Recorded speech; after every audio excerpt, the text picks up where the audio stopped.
Hey, welcome back to Railguns and Dragons Reborn.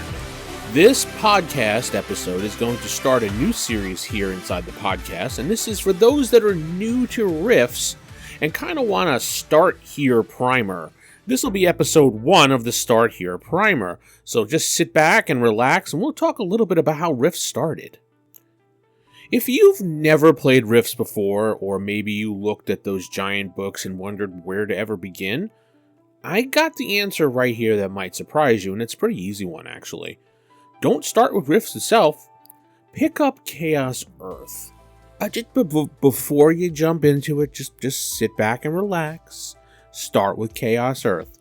It's the precursor to RIFTS, and it'll guide you right into RIFTS pretty easily.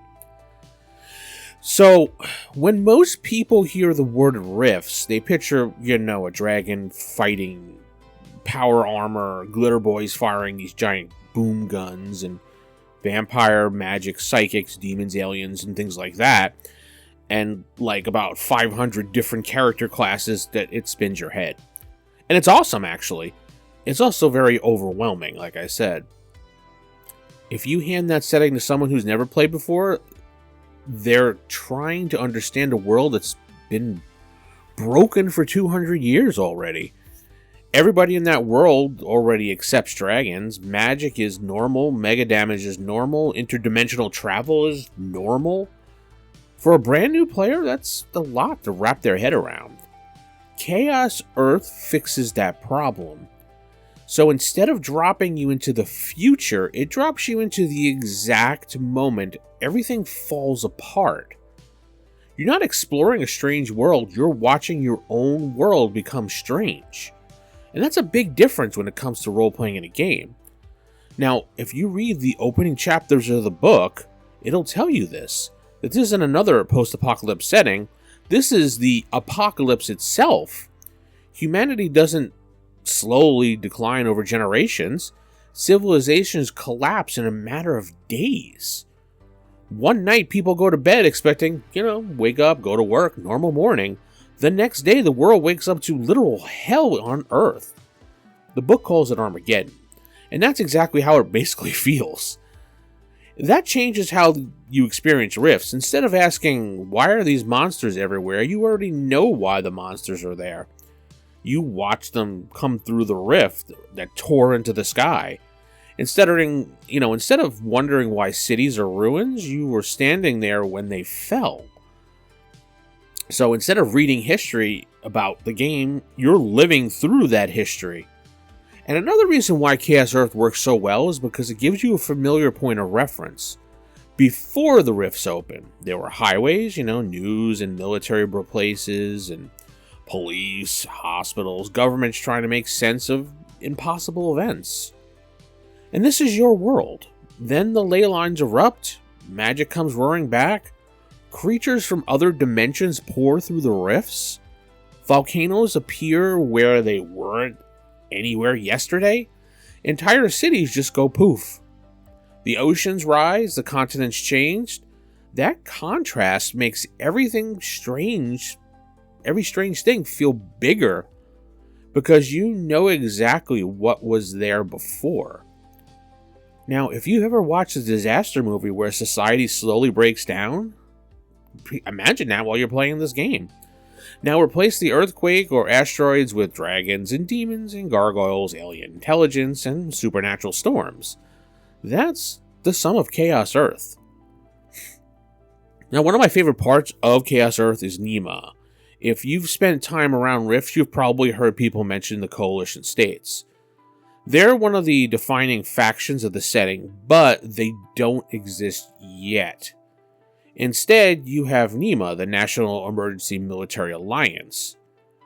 Now, you can think about that for a second. Instead of playing survivors scraping together old technology 2 centuries after civilization ended, you're playing scientists and soldiers, emergency responders, and civilians trying to save a collapsing civilization.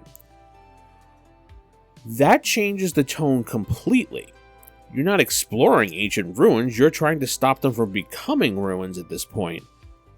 Every mission has urgency: rescue the civilians, hold the bridge, protect the research facility, escort the convoy. recover this experimental technology before the enemy gets it. The objectives feel instantly familiar to newer players, and veteran players for that matter. The setting doesn't expect you to follow hundreds of years of history. It expects you to react like a normal human being would if the world started ending tomorrow. And I think that makes it easier to wrap your head around in roleplay quite a bit.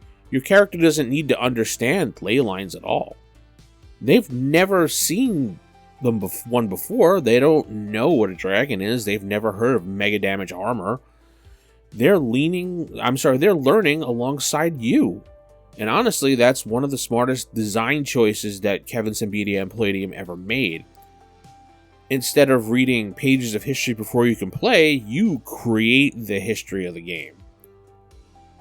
Now, and there's another reason I think that Chaos Earth does things better than almost any other Rifts book that they have out there. It kind of slowly teaches the setting naturally. Think about how most RPG settings work. You read 50 pages of history before you ever roll a die. Kingdoms, wars, ancient empires, people you'll probably never even have in your game or meet. Chaos Earth flips that around. Instead of telling you about the history, it lets history happen to you. The first time you see a ley line isn't because someone explained what it is, it's because one suddenly just erupted across the landscape right before your eyes. The first time you encounter a supernatural creature isn't because you memorized the monster book. It's because one just crashed through the front wall of the building that your character was in. Now your character asks the same questions you ask. What the is that? And how is this even happening? Can that be killed? And that's good storytelling right there, and that's a good game design. One of the biggest hurdles for new Rift players has always been information overload at first. You open up that main rulebook and you're immediately introduced to dozens of nations, hundreds of occupations, countless races, magic systems, psionics, alien civilizations, to technology that ranges from medieval swords to orbital weapons. I mean, it's all incredible and amazing. And it really did, in the 90s when it came out, blew my mind. I was just like, whoa, this is awesome. But it's also overwhelming. Chaos Earth intentionally narrows the focus down for you. The world is still recognizable. Government still exists. The military is still organized. Electricity still works. Television still has TV shows. The internet has not become a forgotten relic buried beneath 2 centuries of history. You have just enough familiarity in the game to stay grounded while the impossible slowly takes over on everything. And that makes every session kind of feel a little bit more personal for you and your character, because this isn't somebody else's civilization, it's yours now. And there's a part of this book that doesn't get enough credit, and it's the pacing. Most apocalyptic games begin after the dust settles. Chaos Earth just begins as the dust is just starting to fall. And every hour matters, every decision matters. Cities are still trying to evacuate. Military commanders are still trying to understand what the hell they're even fighting out there. Scientists are desperately searching for answers. Political leaders are making impossible decisions with just pieces of information. They don't even know what's going on. No one will know if tomorrow even exists at this point. And that creates a level of tension that's difficult to recreate in the far future. When you play Rifts, everybody already knows, alright, the world ended, so okay, cool. When you play a Chaos Earth, everyone is desperately trying to stop it from ending, even if they're doomed to fail. And honestly, sometimes knowing the ending makes the journey even more compelling along the way. We already know what Rifts Earth eventually becomes. We know civilization loses, we know the entire nation disappears, and we definitely know monsters inherit the Earth alongside humanity. But the people inside Chaos Earth, the game, the setting, don't know that yet. They're still fighting for hope, and they're still fighting every day. They're still convinced they could save the world. That gives every victory kind of a bittersweet quality to it if you think about it. Maybe you save one city, maybe you rescue a convoy, or your squad evacuates 1,000 civilians. Cool. History won't remember those people, but to them, it meant everything.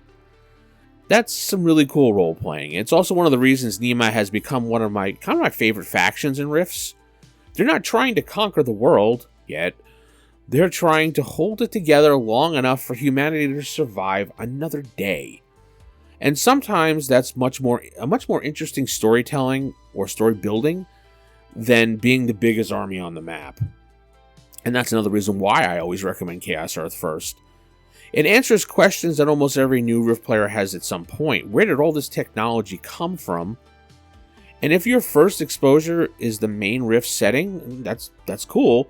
You'll see giant robots and power armor, laser rifles, and advanced vehicles sitting right beside medieval castles and enchanted forests. It's an interesting visual, but it's also really confusing to new players. Why is all this futuristic equipment just lying around, and who built it? How does any of it even work? And Chaos Earth gives you those answers naturally.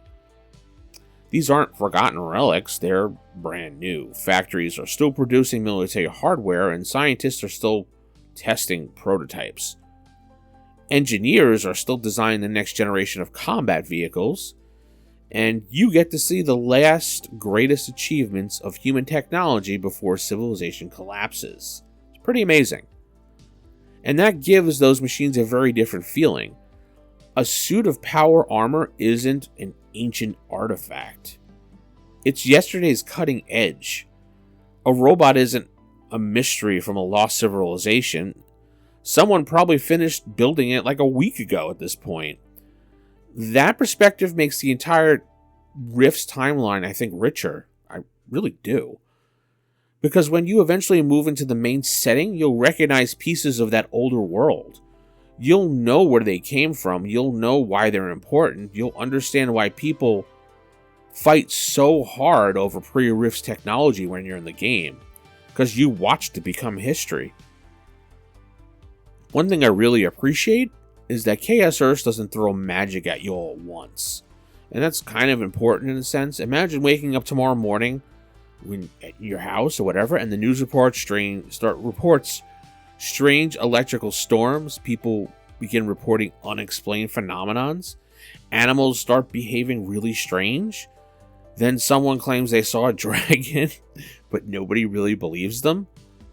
Until everybody does and they see one.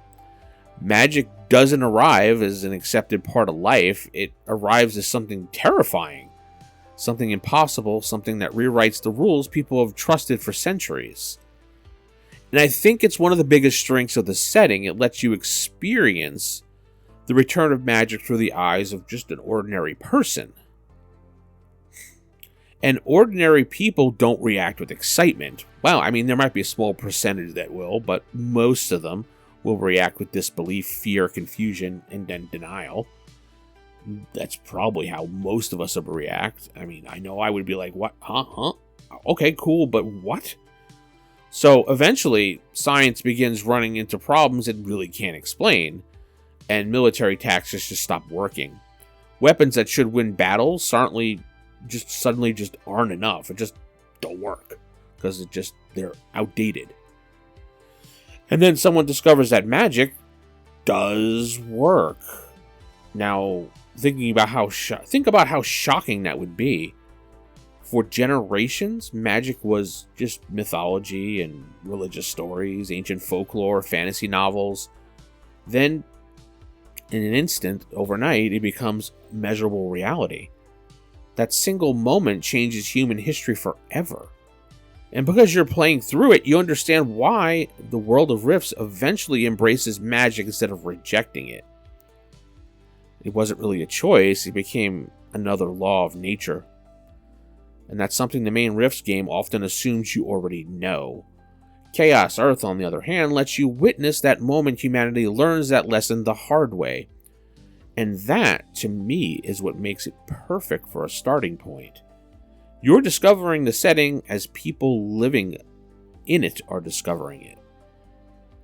Neither of you knows what's coming next. Neither of you understand the rules anymore. You're learning together, your character and you. And that's one of the best ways to introduce any role-playing game. And I think that's why someone When someone asks me where to begin with Rifts, my answer is almost always the same. Grab Chaos Earth. Not because it's simpler, and not because it is smaller in comparison, but because it gives you everything else in context. Once you've experienced the last days of the old world, the Rift setting stops feeling random. You understand why the old military bunkers are priceless, or why pre-Rift technology is worth fighting over. And why magic changed everything, why humanity fractured into so many different factions, and why people tell stories about the Golden Age as if it was a lost paradise. You didn't read about that world, you lived it, or you're gonna live it. And once you finish Chaos Earth campaigns, opening the original Rifts rulebook feels completely different. Suddenly, every abandoned city has a story, every ruined highway makes sense. Every piece of rusting power armor belonged to someone who thought that they could save the world inside that suit of armor. And they couldn't. But that doesn't make their fight any less important. In fact, it makes the world of Rifts feel more real, to be honest. So if you're brand new to Palladium books, and if you've been curious about Rifts but never knew where to start, or maybe you've bounced off the main game because it felt like too much at once, or just overwhelming, grab Chaos Earth, give it a look. Now, it won't teach you every rule, and it won't introduce every nation. It won't cover every character class. What it'll do is give you something far more valuable. And that is a reason to care about the world before you're asked to understand it. And I think that's the best introduction to Rifts has ever had. So next time, we're going to stay in Chaos Earth, because before dragons, mega armor, and dimensional invasions, there was another world entirely.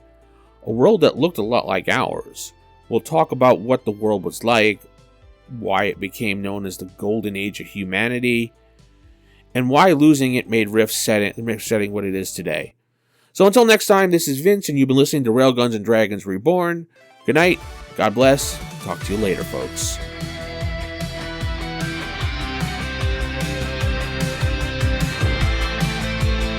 You've been listening to Railguns and Dragons Reborn, a podcast about Rifts.